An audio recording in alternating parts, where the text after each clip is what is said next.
Hi. It's a beautiful warm day here at Aspen Crossing, isn't it? It's very warm today, yes. Must be The like shade 34. is, yeah. 34 is what the temperature says. Is that- Yep. is that right? Well, today we're interviewing Jody Gateman, and she is the Director of Business Development and Communications. Yes, ma'am. Development and Communications. And just tell us a little bit about what that entails. Oh my goodness, it entails pretty much everything, but just looking at where we want to be in 3 years' time, 5 years' time. What does that plan look like? How do we get there? In the meantime, also taking into consideration what we're currently doing and how that fits in and how that might be affected. Of course, communications is any type of information going in or out, whether that be to the store, to the camp office, to the campers, to the patrons on the train, to the media, all that kind of stuff. So large undertaking, but they do match up quite well because, Yes. of course, when you talk to me, I also know what those future plans are, where sometimes some other people don't know quite that far in advance. Right. Nice. That's very nice. And so is it a family-run business? So Jason, the owner, Jason Thornhill, he grew up right here on this farm. So this would have been the back pasture for some cows. He originally started with a tree farm here, and then brought a garden center in to help grow some plants, things like that, a greenhouse, and wanted something to call people in off the highway. And so he found an old caboose and thought, well, that's kind of a large yellow beacon. It'll, attract attention, things like that. So then people started talking to him about, why would you put a train and a garden center together? Right. That seems... and he said, well, actually, when they were settling the West, every single station that you got off at would have either a garden or little plots that they had planted, because, of course, they wanted to see how fertile the ground was. So what you could produce if you decided to stay there. So they seemed to marry each other quite nicely. When he got the opportunity to, he picked up our dining car. That used to be Diefenbaker, John Diefenbaker's dining car, and he used that as his private car for his campaign. And then the train excursions came. He had the opportunity, when CP Rail closed down these tracks, to go ahead and purchase those. So he has 14 kilometers of track that is privately owned by Aspen Crossing, and they do their train excursions on those. Basically, May to December, Christmas Eve. December 24th is the last train that usually rolls out of here. I see. And so is Aspen Crossing closed between December 31st and May 1st? Actually, we used to do that, but we found with customers that they like the idea of being year-round. Right. So we keep the garden shop, or the station, our gift shop, Sure. open. By the time mid-February rolls around, we are in full planting mode for the next upcoming season. Sure. This year with COVID, we had a really big push to get open early so people could get out of the city. We have lots of space out here to socially distance and such, so there was a big push for that. With that came some changes to the new campground expansion. Because people were requesting to come out early and water was a big issue, right? We didn't have the water turned on here because the water pipes are only down so long. Yes. So there will be a whole row, approximately a dozen sites that are all the way down to the 8-foot line, and they will be year-round available with power, water, sewer for them. And when does that start? That will start next May long weekend. They will be bookable the end of this month for May long weekend for next year. We're one of the few campgrounds in Alberta that offer 365 days in advance. So if you wanted July long weekend for next year, you could go ahead and do that. We just felt it made it harder on our staff to try to book things 3 months out than to let them book out ahead of time. Right. So we do have quite a few bookings for next year already. Just because people like it. It's a great campground. Jason really did his homework when he did it. So those sites are, I don't drive the motorhome, so I've been told though that you can pull forward and just back straight into them. There's no real having to jig or turn or anything. That it's a very nice item. In the new site, we have 2 or 3 that are actual pull-throughs, so don't need to back up at all. And then we have our double sites, so one in one way and one in the L-shaped way. That's very nice. Yes. So 2 units can camp together. 2 units can camp together. They'll have a little bigger site than, but they'll all be able to camp together. So I know a couple people have already kind of had their eye on those to get in there to book those.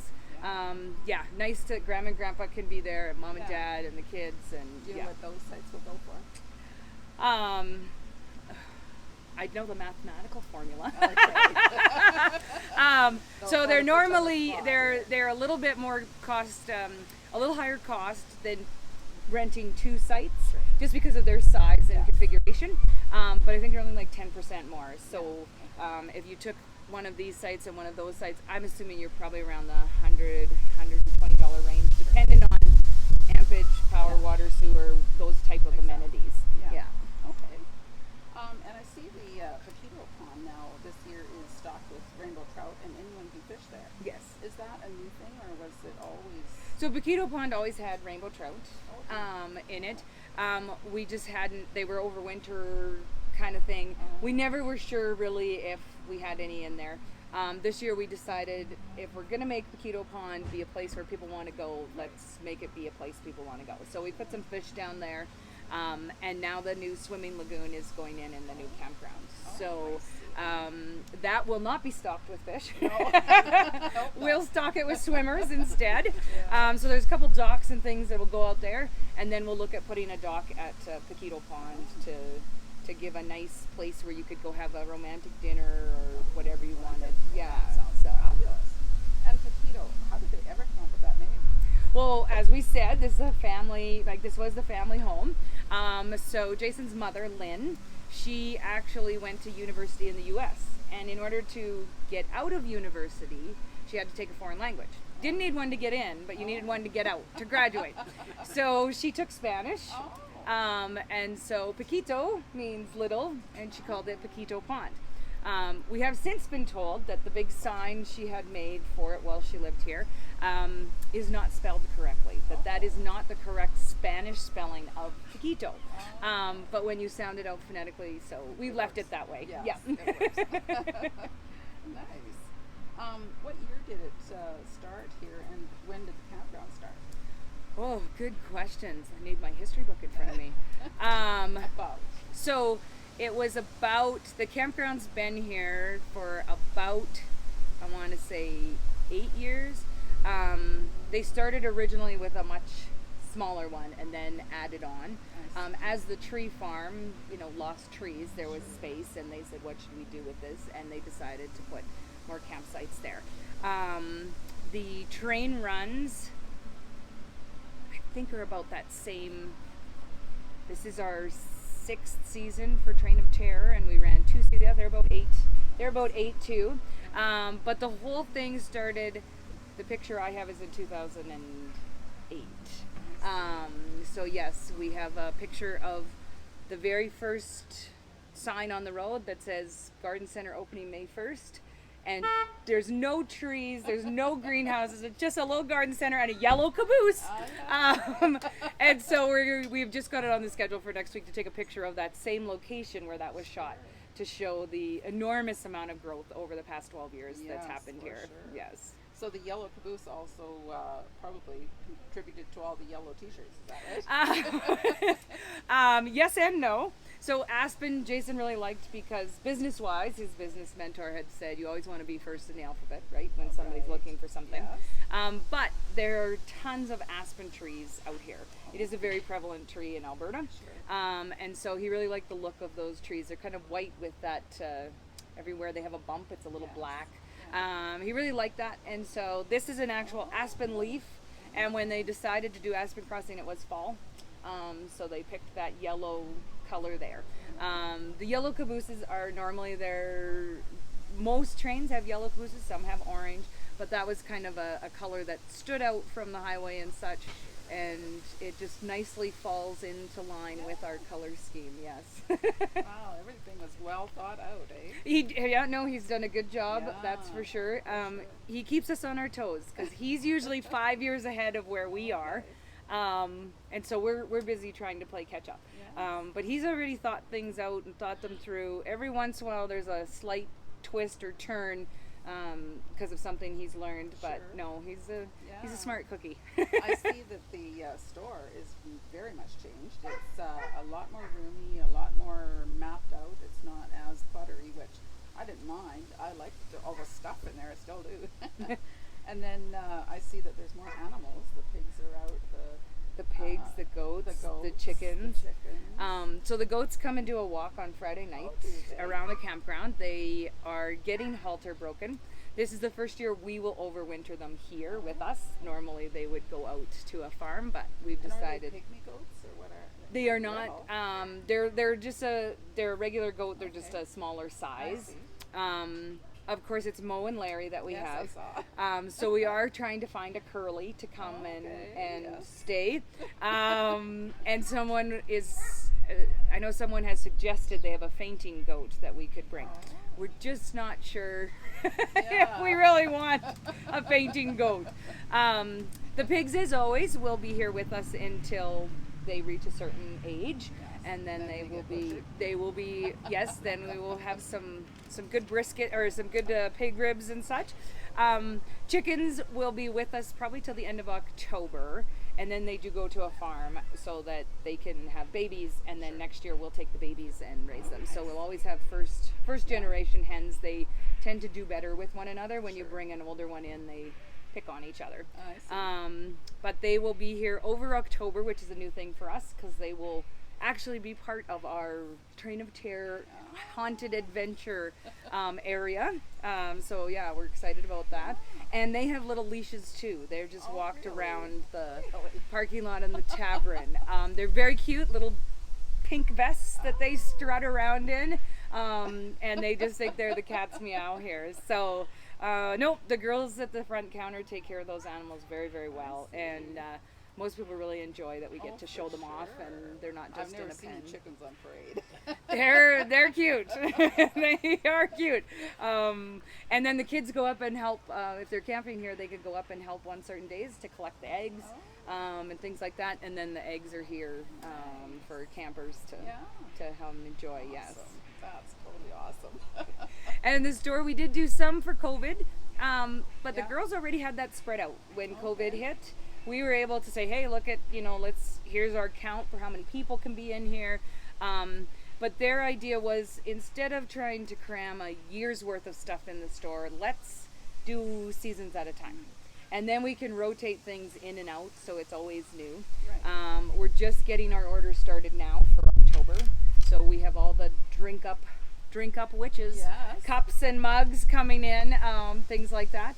And then this year is our first time doing our haunted adventures, so that's for all ages. It's a family-friendly hayride through the spooky campground, a ghostly garden the kids can go through, ghost stories, hot chocolate, all that kind of fun stuff. So every time we turn around, somebody's got a new idea, new project to put on the plate. So you're really gearing towards the whole family, aren't you? Yes. It makes sense to come on out and do that kind of thing. That's not saying that, we've had 2 proposals on our train excursions this year. One wedding, just on Saturday, we had a couple get married on the train. And lots of times we have date night, where a twilight tour is on a Friday night, so you can come out, watch that sunset, just get that inkling of stars coming up, and you're served a plated supper on the rails. So we kind of appeal to everybody. The caboose is, I know one of them, the smaller one, lots of times are just couples coming out, or mom and dad weekend away, or anniversary type things, where the other 2 are more family sized. But anybody can come and make memories here. Yeah, for sure. Well, I've been on the high tea. I've been on the Ales for Rails, the Twilight Tour, Train of Terror. Okay. And at the dinner in the Diefenbaker car. Oh yes. And is that still going on? So we haven't done it this year at all. Okay. We used to run a dinner theater on the train. Yeah. We couldn't. The actors moving up and down the aisles, and then people needing to bathroom breaks. serving food, we just couldn't make it work with COVID. So unfortunately, we had to put those aside for this year. But it brought out our Fun in the Field, which is the one for the kids to go out and only accessible from the train, big field, lots of games. And then it also gave us some time to work on our haunted adventure, right? That's a whole new undertaking this year and such. But we fully intend to bring our dinner theaters back for next season. Yes, yes, they're it was excited. a very nice atmosphere on the Beef and Baker car. Yeah, too. yeah. So a nice, smaller, intimate item. We also do them on the train now, so little larger feel, but still. Train is minuscule, right? Everything's sized down like an airplane, so it's still pretty intimate. Right. So you have the Berquist House, you have the escape rooms, you have the greenhouse, the gift shop, the camping. Which area brings in the most revenue? Which area is the most sought after? Well, the area that each one kind of has its own aspects, right? So the campground really has its steady base. Okay. We are one that, you know, when we go to the trade shows and stuff, people are like, yeah, Aspen Crossing, we know you're always sold out. We're not. And it's like, well, no, hold on. We got an expansion going on, right? So it's kind of our steady revenue that we can kind of guarantee on. Sure. Your Polar Express is probably the next one. That always rounds out our season. We partner with Warner Brothers for that one. And then our train excursions are a little bit up in the air this year, just due to the fact we had such a shortened season, only August to September. It's hard for me to tell this year, but otherwise they're usually a hard third contender in there. Dining this year has actually made a really good increase in its sales, but that was due to the fact that due to COVID, we offered delivery to your campground, right? Because we couldn't have you come up, right? Because there was a point where the province locked us all down and said no restaurants, you can do take. But we said, well, why would you walk up to get takeout, right? You're going to walk up and... So we said, you know what, we'll deliver it to you. And that, everybody said, hey, this is not camping, this is glamping. Are you kidding me? We can order rounds of Caesars and pizza, and we don't even have to, take our feet away from the fire. So that was one that really made a difference. Yeah. But like I said, it really depends on the year we found as to which is going to be the one. But our campground seems to be a pretty steady holder, and that's why the expansion went first. Sure, yeah. Well, all of your sites have like trees on 3 sides. They're so nice. Well, and that's going to be Jason's agricultural background from his degree. His horticulture skills are there, so he knows how to plant them, and in about 3 years, they're mature. Yeah. So we have had some people say, oh, we can't wait to get over to the new campground, but there's no trees yet. And they're not, little trees. They're still 4 or 5 footers over there, but they just don't create the same atmosphere as over here. So they said, we're going to wait a year and see. Can we go to the swimming lagoon? Like if we're over here, and we're saying yes, of course, but in 3 years' time, you'll find that the new side is pretty much as sheltered in as this side. He really knows how to do that and do it right. So yeah. It was one of the things during COVID that kept us where we could have more sites open, due to the fact that we had a break. We had so much space in between the campsites. That really helped out, and a lot of people appreciated that. They felt, we didn't feel like our neighbors were parked beside us. We, like our doors would clink. We could slide out without worrying about it. They really appreciated that. So it was well thought out from the beginning. Yeah. Exactly. So I see that you have some, I don't know if they're camp hosts or if they're work campers. What does that look like? Like, do you have camp hosts come here and help with the campground? Yes. So we normally have 4 camp hosts situated on the property. They're here 24/7 from the time camping starts to the time camping ends. We've got a little more upheaval this year due to COVID. Some of our camp hosts are of an older age and just didn't feel comfortable interacting. So we've substituted in some of our younger staff to come and help out. It's actually been a really neat experience for both sides. The younger guys get the appreciation of working with people who've been here, who've done it, who have some wisdom, and the older guys get some they call it fresh air, because they said these guys have ideas that we never would have talked about. So at all times there'll be a minimum of 2 people on duty to oversee anything. So you can text an order to your camp host. You can text that you want firewood. You can text to say, hey, we can't figure out how to hook this up. And they're here to do that. On Friday nights, we have some of our younger staff doing our Aspen Crossing Concierge program. So they come around with the big map, and they introduce themselves. They answer any questions you have. They tell you what's going on that weekend. If there's horseback riding available, if there's massage appointments available, all that kind of stuff, they'll be able to answer those questions. And they just go from site to site on Friday night. If they see an empty campsite, they say, okay, might be nap time. We're good. And if somebody's actively setting up, they'll make a note and come back to them. But that's what they do every Friday night, just kind of welcome in our weekend people to let them know. You can get the lay of the land right away with that big map, and you're not spending like on Sunday feeling like, oh, I wish we would have known that Friday night. Exactly. Same thing, you know, hey, there's an escape room open on Saturday, 2 o'clock or 5 o'clock still available. They can do it on the spot. You want tickets, they have a little machine. Yes. They'll get you on the Sunday brunch. You can request a late checkout, that kind of stuff. That's something that COVID has brought to the forefront, isn't it? Doing everything online. Yes. Everything. Now these are still handheld devices, but we Yes. do wipe them down and such. But it just makes that the campers don't have to, you're here to camp and relax. Yes. That's our job. We're to make sure that you feel comfortable and get as much relaxing time as you can see fit. And the horseback riding, that's new too, isn't It is new. So just down the way here, we have a bed and breakfast. And the gentleman who owns the bed and breakfast is a cowboy. So he has about 12 horses. And so he said, hey, you know, my bed and breakfast, we only take 2-3 people. We've got 12 horses. So we said, great. And so on Saturdays, you can just go up to the front desk and sign up for what spot you want. And then you go down and do a horseback ride. They do a little assessment to make sure you're okay. So if you've got kids that you're wanting to take with you, but maybe they're not ready for horseback riding, they have a pony play program. So mom and dad can go on a horseback ride. The kids can brush a pony, feed it, walk it around, stuff like that. So trying to partner with all those people around you just makes a nicer experience for everybody.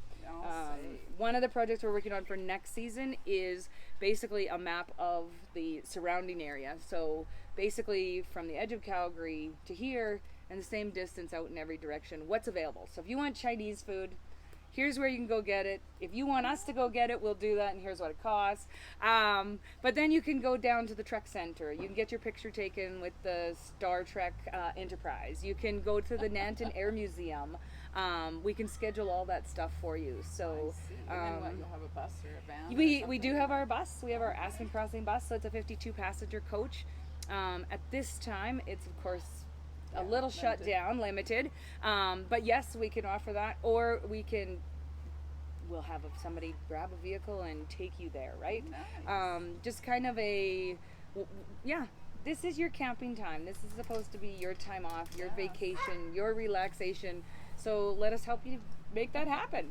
And there's so much to see right in this little area, right?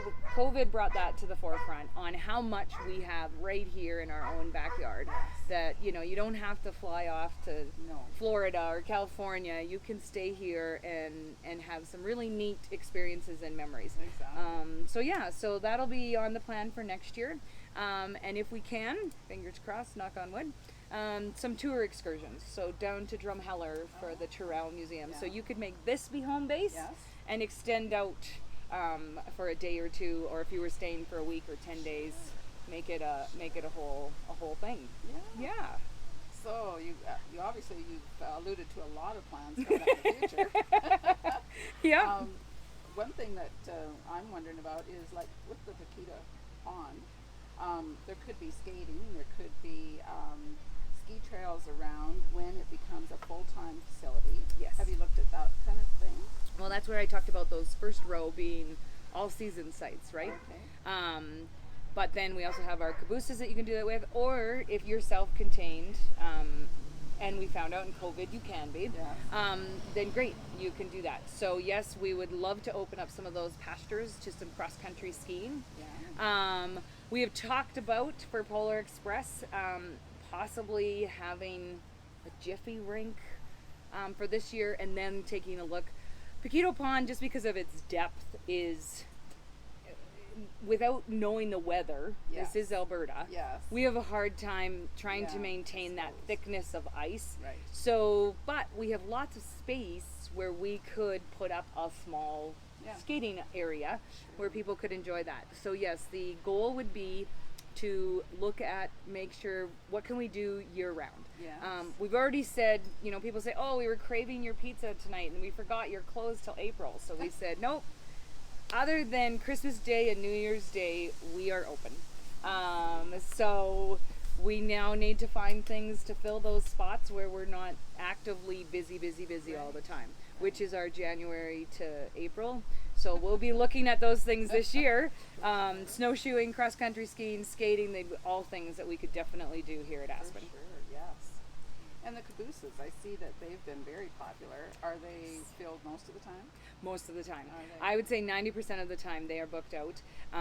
Train of Chair, people will book them out so that they don't have to drive home afterwards. Polar Express, it's a great, you come, you have supper, get into your caboose, go on the train, come back, and then you leave the next day. Yeah. So no, they're very popular. We do have the fourth one over at the big shop right now. It'll be the winter project to get that up and running. It will be the Milwaukee Street. That's the line that one came off of. Bright orange. So we'll have yellow, red, blue, and a bright orange one just to finish her off. Yes. Very nice.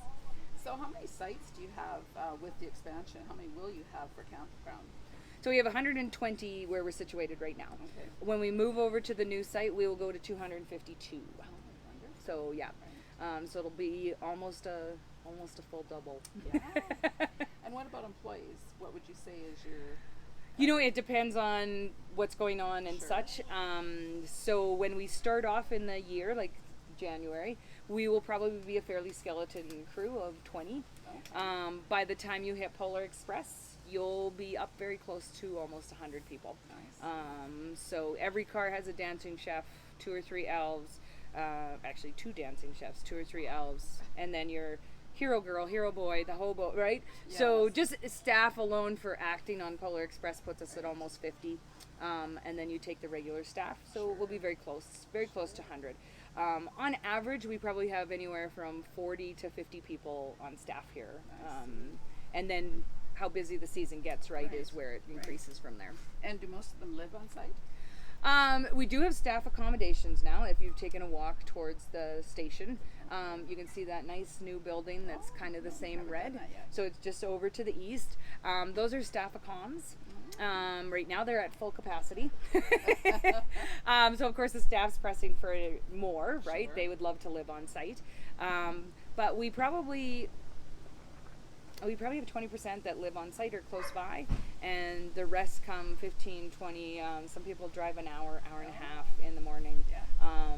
It's all about, does my job want to make me get up and go to work? Yes, and, exactly. And yeah, Obviously it does. yeah. So Very nice. Well, I think that's all my questions. well, perfect. Done wonderfully. It's been very informative. Is there anything else you'd like to add about Aspen Crossing? Oh, everybody always asks me that at the end of the interview. I should really prep for that question. No, it's just, yeah, we enjoy what we do here. And so people making memories is what happens here. We kind of call ourselves, we kind of try to mirror ourselves to Disneyland, right? Where we try to have something for everybody. Yeah. But we want you to come play here. Like, Yeah. come have some fun and such.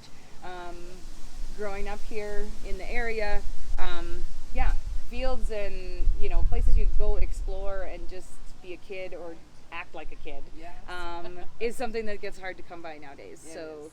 out here though, you Yeah, can still you do that. really So obviously you'll have annual rates, I guess, for the new park once it's open for the full year. We've been asked that a lot because we do have the seasonal sites here. And those seasonal sites are hard to come by. Like literally somebody has to die before somebody would give one up. We had decided in the new campground expansion not to put any annual seasonal sites. We wanted to rotate that through. Yeah. There is some pressure on Jason. So I know they're working hard out there to look at possibly a row at the very, very end that would be their seasonal ones. With the swimming lagoon, it makes it difficult because that's a prime location for right sure. around there, right? Which Yeah. is where everybody wants the Right. seasonal sites to be, which you just, Yes. it's not fair. No. So I know they're looking at it. We had made that conscious decision just due to the fact that our biggest complaint that we get is Aspen Crossing is always booked.